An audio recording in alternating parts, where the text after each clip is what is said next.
తెలంగాణలోని మిగిలిన జిల్లాల బీజేపీ పరిస్థితి వేరు, ఆ జిల్లాలో పరిస్థితి ప్రత్యేకం. అన్ని జిల్లాల కంటే భిన్నంగా ఆ జిల్లా బీజేపీలో రాజకీయ వాతావరణం నెలకొంది. రాజకీయ కేంద్రంగా పేర్కొనే నిర్మల్ జిల్లాలోని 3 నియోజకవర్గాలలో గత శాసనసభ ఎన్నికలలో 2 స్థానాలు భాజపా గెలుచుకోగా 1 అధికార కాంగ్రెస్ పార్టీకి దక్కింది. పార్లమెంటు ఎన్నికల్లోనూ ఆదిలాబాద్ స్థానం భాజపా దక్కించుకోవడం గమనార్హం. ప్రజల్లో ఆ పార్టీకి ఉన్న ఆదరణను చాటి చెప్పేందుకు ఈ ఎన్నికలు ఒక నిదర్శనం అని చెప్పొచ్చు. అలాంటి పార్టీలో గత కొంతకాలంగా నెలకొన్న విభేదాలు కార్యకర్తలను, నాయకులను కలవరానికి గురిచేస్తున్నాయట. ఎవరికి వారే యమునా తీరే అన్నట్లుగా వ్యవహరిస్తుండడంతో భవిష్యత్తు ఎలా ఉంటుందో అన్న ఆందోళన పార్టీ శ్రేణుల్లో నెలకొందిట. డీటెయిల్స్ ఈ స్టోరీలో.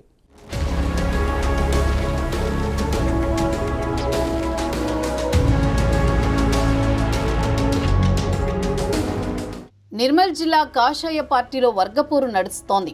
నిర్మల్ ఎమ్మెల్యే, ఆ జిల్లా ప్రస్తుత అధ్యక్షుడు మధ్య పార్టీ రెండుగా చీలిందని తెలుస్తోంది. ఎన్నికల ఫలితాలొచ్చాక కొన్ని రోజులు అందరూ కలిసికట్టుగా పనిచేసినట్టు కనిపించినా కొంతకాలంగా సీన్ మారిపోయింది. ఎమ్మెల్యే నివాసంలో, పార్టీ కార్యాలయంలో వేరువేరుగా సమావేశాలు కొనసాగిస్తున్నారు. పార్టీకి చెందిన నేతల జయంతి, జాతీయ నాయకుల జయంతి వేడుకలు, నివాళులు ఎవరికి వారే నిర్వహిస్తున్నారు. ఇవే కాకుండా రాష్ట్ర పార్టీ పిలుపు మేరకు చేపట్టే కార్యక్రమాలు కూడా అందరూ కలిసి నిర్వహిస్తున్న దాఖలాలు అంతగా కనిపించడం లేదు.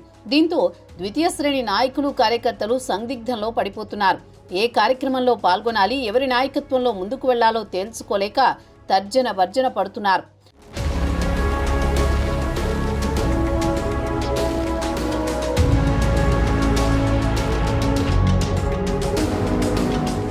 రాష్ట్రంలోని పలు జిల్లాలకు పార్టీ అధ్యక్షులను తాజాగా ప్రకటించారు కాషాయ పార్టీ పెద్దలు.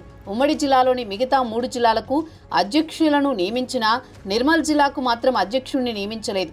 దానిని పెండింగ్లో పెట్టారు. కారణం ఇక్కడ నెలకొన్న పరిస్థితులే అని తెలుస్తోంది. సీనియర్ నేతలు 2 ఎమ్మెల్యేలు ఇలా ఎవరికి వారు తమ నాయకత్వాన్ని బలపరుచుకునేందుకు, బలం నిరూపించుకునేందుకు ప్రయత్నిస్తూ అధిష్టానంపై ఒత్తిడి తీసుకువచ్చే ప్రయత్నం చేస్తున్నట్లు తెలుస్తోంది. తాము సూచించిన వారికి అవకాశం ఇవ్వాలని సూచిస్తుండటంతోనే అధ్యక్షుడి ఎంపికను ప్రకటించడంలో జాప్యం జరుగుతోందని భావిస్తున్నారు. బల నిరూపణ కోసం పార్టీలో సుదీర్ఘకాలంగా పనిచేస్తున్న సీనియర్లను కాకుండా స్థానికతను విస్మరించి మరీ ఇతరుల పేర్లను తెరపైకి తీసుకొస్తున్నారనే ప్రచారము జరుగుతోంది. మొత్తానికి సీనియర్లకు, స్థానిక ఎమ్మెల్యేలకు మధ్య నెలకొన్న భేదాభిప్రాయాల కారణంగా అధ్యక్షుడి ఎంపిక, ఏకాభిప్రాయ సేకరణలో భిన్న స్వరాలు వినిపిస్తున్నాయని పార్టీ వర్గాలు వాపోతున్నాయి. చూడాలి బీజేపీలో విభేదాలు సద్దుమణిగి ఎప్పటికీ జిల్లా అధ్యక్షుడిని నియమిస్తారో మరి.